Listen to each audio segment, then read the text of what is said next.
Grapevine! Each one of us has a story. You're at the annual summer camp. Many people ask us what a place to be is, and I think for both of us, it is a place of love, a place of acceptance, and we use music therapy and the expressive arts to help people who have life challenges and disabilities. And one of the unique factors at a place to be is we're fully inclusive, fully integrated, and I think that the concept of every single person in this world has value. So because of the inclusion model, somebody who might be in a wheelchair who needs physical assistance, but somebody with autism might be able to give them that assistance. The person in the wheelchair might be able to give expertise on somebody's life with depression or mental health. And we use this constantly for a place of growth and therapeutic growth. But music has this way of being this tangible elixir to the soul. And so people that we work with who might even have a disability where they don't know how to express their thoughts about their family, their thoughts about their needs and their wants, through music we help them sort of gather those thoughts and create. And that at the end of the day is what we do. It's all creation. My son suffered a catastrophic brain injury in 2011. His injury was so severe that the surgeons originally told us not to expect him to wake up from his coma. And if he did, that he would be severely brain damaged. But we knew our son, and we know his joy and his optimism and his spirit, and we had this incredible community around us and a place to be, brought their energy and therapy and music therapy to his journey, and it made all the difference. He lost his voice and he didn't speak for almost 2 years, a year and a half. Through a lot of clinically based therapeutic intervention, Forrest was able to hum and then to control his breathing, and through a process called melodic intonation, regained his voice, singing and speaking, and now he's a mentor here at camp. It's better to try it than pass it. Music can access parts of the brain that speech alone can't, and other more traditional therapies have a very difficult time activating. And so combining music therapy with speech therapy and occupational therapy and physical therapy, Forrest is still in all of those therapeutic modalities, but music therapy was the key that really unlocked his brain. The coolest thing about music and speech is that even right now, I have inflections in my speech. Everyone has inflections in their speech. So innately, we're musical in how we talk. And by exaggerating that musical value, we can help people relearn how to speak again. John was born with cerebral palsy and also only one vocal cord. So he's incredibly intelligent and funny and kind, but speaking is really difficult. So we've used music therapy to help find your voice, right? You've been working on it. Do you want to maybe say hello with your mouth? Yeah, and so over the years, in an attempt to give John, I know the thunderstorm is around us too, right? So a lot of times there's different sensitivities, and noise and talking and sound outside can be challenging, but John has found different ways to communicate, and do you want to share with this? Hi, my name is John. I've been at a place to be for 6 years. I love camp because I love theater and singing on stage. I love our show. When I see someone hurt, I get mad. Something's wrong with the world today. A lot of people that do summer camps or theater camps like this just pick a show and then they cast whoever is best for the role. We don't do that.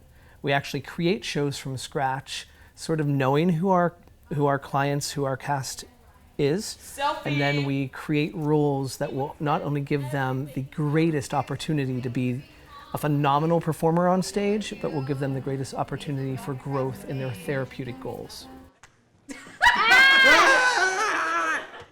So we always say that the arts disguise therapy, and so here our guys are having just a natural camp experience, but underneath of it all, every single ounce of the behind the scenes has been thought through.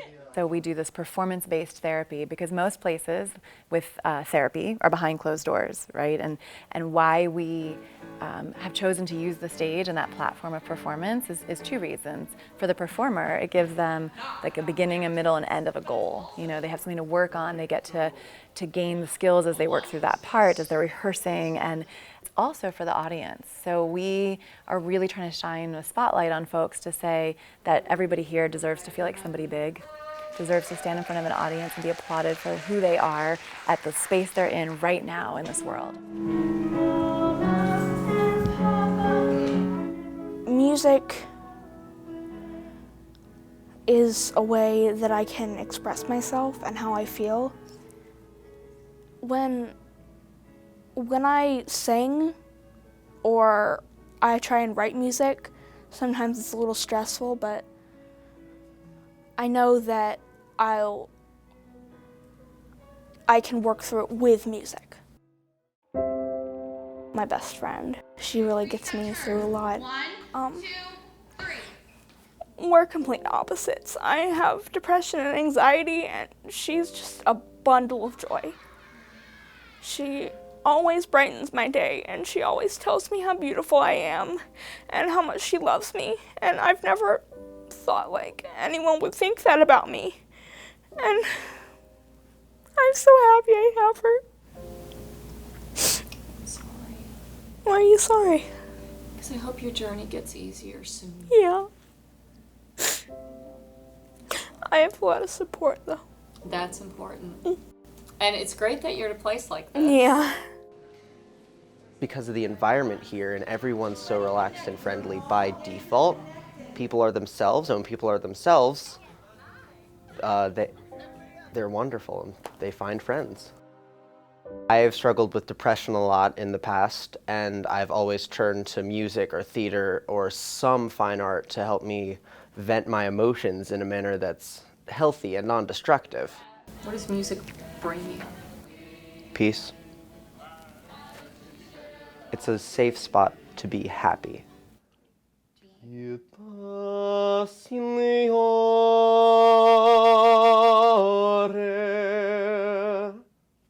Dime dolente, Signor, pietà. Here, it's really fun, and I can make a lot of friends. Like, when I meet people, I'm normally just like hiding behind my mom's back, like I don't really want to. But now I kind of like learned how to become friends with people, and yeah. What's your role in the play? Do you know yet? Boy Who Cried Wolf. Corey, what do you think of it? And now I have to be more insincere. A place to be is much more positive. At school, a lot of negativity, but also a lot of hype around me. And since I'm going to an entirely different new school, I'm gonna try to represent myself majorly and positively.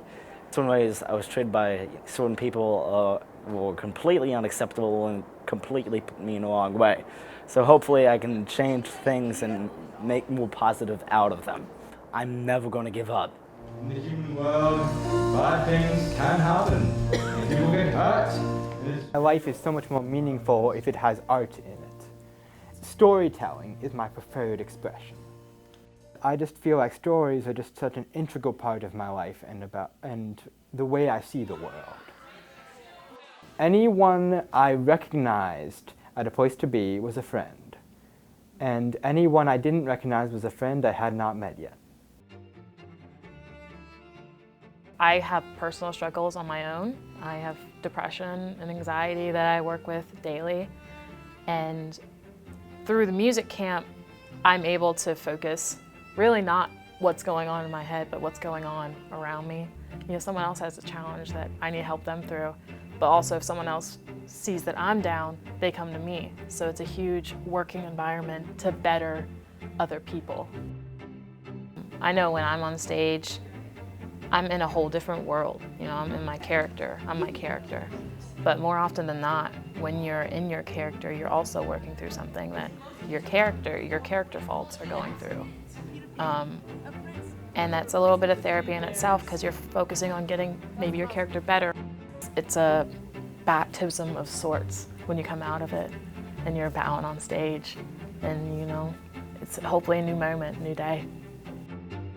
I leave feeling supported, and I leave feeling like I helped someone that day.